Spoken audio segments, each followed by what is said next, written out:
CMRL Exalogic സാമ്പത്തിക ഇടപാടുമായി ബന്ധപ്പെട്ട കള്ളപ്പണക്കേസിൽ പ്രതിപക്ഷ നേതാവ് പിണറായി വിജയന്റെ മകൾ ടി വീണ എൻഫോഴ്സ്മെന്റ് ഡയറക്ടറേറ്റിന് മുന്നിൽ ഹാജരായി. വീണയെ ED വിശദമായി ചോദ്യം ചെയ്യും. ഈ മാസം 12-ന് കൊച്ചി ഓഫീസിൽ ചോദ്യം ചെയ്യലിന് ഹാജരാകാൻ ED വീണയ്ക്ക് നോട്ടീസ് അയച്ചിരുന്നു. ആരോഗ്യ പ്രശ്നങ്ങൾ അറിയിച്ചതിനെ തുടർന്നാണ് ഇന്ന് ഹാജരാകാൻ നിർദ്ദേശിച്ചത്. ശക്തമായ സുരക്ഷയാണ് ED ഓഫീസിൽ ഒരുക്കിയിരിക്കുന്നത്. CMRL എക്സാലോജിക് കേസിൽ കരിമണൽ കമ്പനിയുടെ joint managing director Saran S Kartha, managing director SN Sasheendran കർത്തയുടെ ഭാര്യയും CMRL empower India capital investments എന്നിവയുടെ ഡയറക്ടറുമായ ജയ എസ് കർത്ത എന്നിവരെ ED ഇന്നലെ ചോദ്യം ചെയ്തിരുന്നു. വീണ മാനേജിംഗ് ഡയറക്ടറായ എക്സാലോജിക് സൊല്യൂഷൻസ് സേവനമൊന്നും നൽകാതെ CMRL കമ്പനിയിൽ നിന്നും 2.78 കോടി രൂപ കൈപ്പറ്റിയെന്നും ഇവരുടെ സഹോദര സ്ഥാപനത്തിന്റെ അക്കൗണ്ടിൽ നിന്ന് 50 ലക്ഷം രൂപ വായ്പയായി നേടിയെന്നുമാണ് EDയുടെ കേസ്. ഈ തുക കള്ളപ്പണ നിരോധന നിയമപ്രകാരം കുറ്റകൃത്യത്തിലൂടെ സമ്പാദിച്ച പണത്തിന്റെ പരിധിയിൽ വരുമെന്നാണ് EDയുടെ വാദം. പ്രതികളുടെ വീടുകളിലും സ്ഥാപനങ്ങളിലും ED പരിശോധന നടത്തിയിരുന്നു. EDയും സീരിയസ് ഫ്രോഡ് ഇൻവെസ്റ്റിഗേഷൻ ഓഫീസും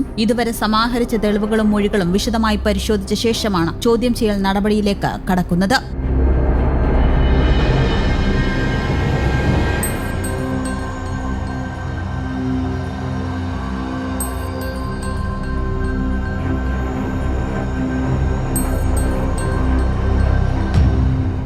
ന്യൂസ് ഡെസ്ക് കേരള കൗമുദി.